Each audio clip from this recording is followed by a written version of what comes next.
Too late, the huge dog had reached him. It was a German Shepherd. It came towards Tinker, its mouth opening to reveal large white teeth. It grabbed Tinker in its mouth, its teeth closing on the back of his neck. Tinker opened his eyes, which had screwed tight shut. Hold on, I'm alive. He's not going to eat me. The German Shepherd was bounding across the park, carrying Tinker, his little feet just missing the ground. He was taking Tinker straight to Mighty Oak. The dog held him firm in his mouth, however he did not hurt him. Tinker now relaxed, knowing he wasn't going to be a dog's dinner. He was enjoying his ride. It was exciting. The poor dog owner was still calling his dog to return. He didn't know what was going on. Nearly there, thought Tinker. Just past that play area, and there, they were there. The dog gently placed Tinker on the ground. Hello there, young fellow. Mighty Oak asked me to help you get across the park. I'm Marcy. I didn't hurt you, did I? No, you didn't, thank you. Tinker had so many questions. How did this great tree know who he was, what he was doing? It was all so confusing for the young squirrel. I'd better go now, Tinker. Tinker was amazed. How did he know my name? Goodbye. Yes, thank you. Goodbye. With that, the dog ran back to his bewildered owner, who looked just as confused as Tinker. Tinker was standing by a very high wooden fence. He slowly looked up. The great tree's branches were hanging over the fence into the park. Its thick, dense leaves were starting to just turn brown. Hello, Tinker. The voice was deep, but sounded warm and friendly. It did make Tinker jump. Nervously, he replied, Hello, Mr. Tree. Here, climb up the fence. Come, so I can talk to you. I'll explain, said the kindly voice. Yes, sir, Mr. Tree. Tinker promptly climbed up the fence and sat down. As he sat down, he had a better look.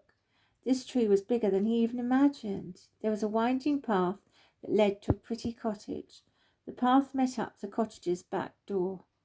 There were 2 steps up to the back door, and on the top step there was a very pretty black and white cat, fast asleep in the autumn sun. Well, you're probably wondering how I know all about you, young Tinker. Yes, I was, sir.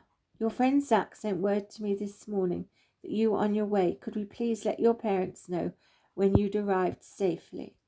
So I will do that now. Parker, the tree called. Just then a jay landed on the fence next to Tinker. The bird looked up at the tree, awaiting instructions. If you can please fly back to Zack, tell him Tinker's here, safe and sound. If they want to come here to collect the young fellow later, they can ask Badger.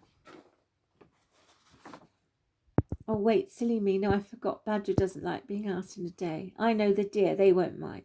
All right, Parker? Yes, I will go now. And with that, the jay smartly flew off. Now, you have something to ask. Yes, my mother mentioned you and said you would know what to do. There's a road and they're going to knock all our houses down tomorrow, Tinker blurted out nervously. The mighty tree laughed. Calm down.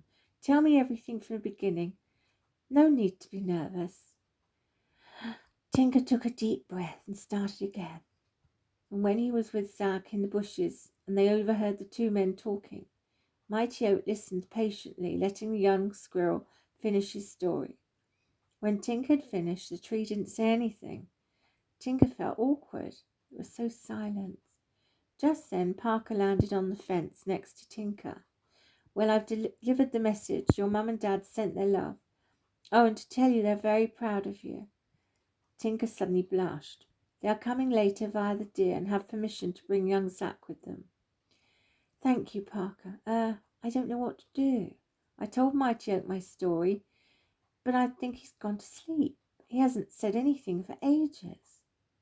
Oh, Parker laughed. He does that when he's thinking. Has he made funny moaning noises? Yes, actually he has. Yes, that's it. It just means he's deep in thought. Oh, said Tinker. Then suddenly the great tree spoke. Well, he sort of mumbled to himself. He kept saying, Where is it? Where is it? And then, with a loud aha, that's it, I have remembered. He looked to the fence. Where had the young squirrel gone? Tinker, he called. I'm down here.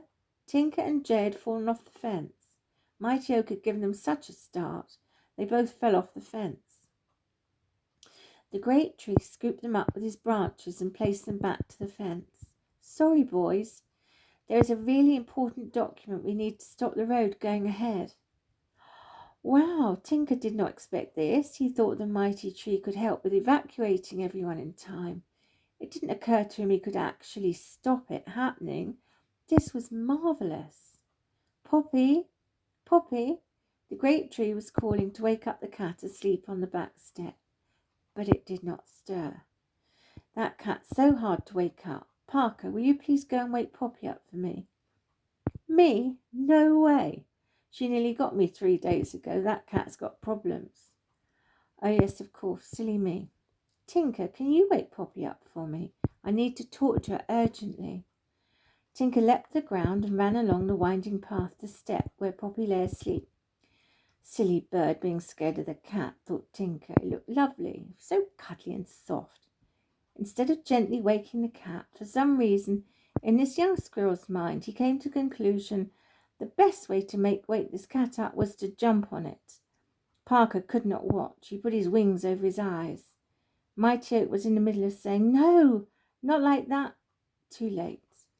Poppy leapt in the air. She scratched poor Tinker. Poor Tinker. He managed to explain.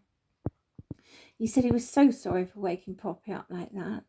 Poppy felt very sorry and did apologise to young squirrel. They shook paws and made friends. Poppy went to Great Oak, who told the cat what she must do. She did not look very happy at all. However, she went into the cottage begrudgingly through the cat flap. It was quiet for ages, and there was a commotion. They could hear voices. "No, naughty cat, mind the breakfast." Then Mighty Oak heard Susan shout, "Naughty cat! Poppy, what's got into you? What are you doing? Get down from there." Then there was a loud smash. It sounded like broken glass. With that, Poppy flew out of the cat flap, gave Mighty Oak, Tinker and Parker a thumbs up, and fled out of the garden. Mighty Oak heard Rose say, "I don't know what got into her. She hasn't been like that before. I'm so sorry, Susan."